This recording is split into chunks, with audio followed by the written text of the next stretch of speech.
Ahojte, dnes by som vám chcel povedať o jednej super akcii, o ktorej si možno nevedel.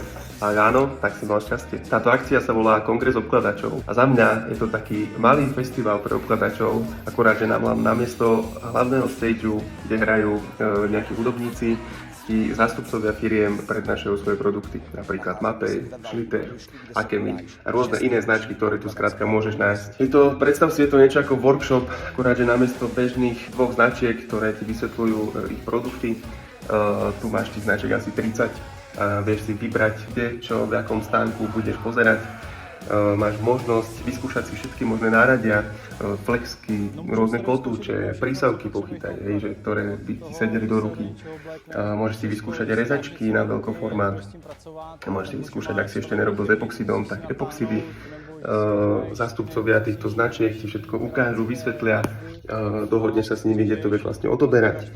Za mňa je to jedna z najlepších akcií, kde som bol, a veľký klobúčik dole pánom, ktorí toto robia, pretože okrem toho, že tam sú výrobcovia chemii, zástupci výrobcov náradia, ako napríklad Tista a Sigma alebo Raymond, všetky tieto náradia si tam vieš vyskúšať. V neposlednom rade tam získaš veľa kontaktov, či už na tých daných zástupcov, alebo aj náborcov, ktorých skrátka už obkladajú roky a vieš sa tam s nimi stretnúť, spoznať, majú ti čo predať naozaj, že máš sa kam posunúť z tejto akcie, pretože ja som odtiaľ išiel normálne, že takýto malinký, keď som zistil, koľko toho neviem a koľko toho ešte sa môžem učiť. Stojí to 43 €.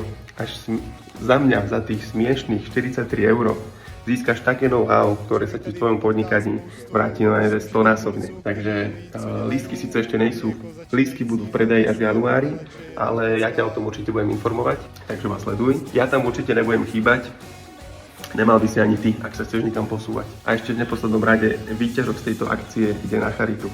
Takže borci, čo združili toto združenie, tento kongres obkladačov, to robia len z dobrej vôle a len kvôli tomu, aby si ty mohol dojsť a mohol sa posunúť ďalej vo svojom podnikaní. Takže neváhaj a keď sa bude dať, kupuj lístky. Vidíme sa na kongrese.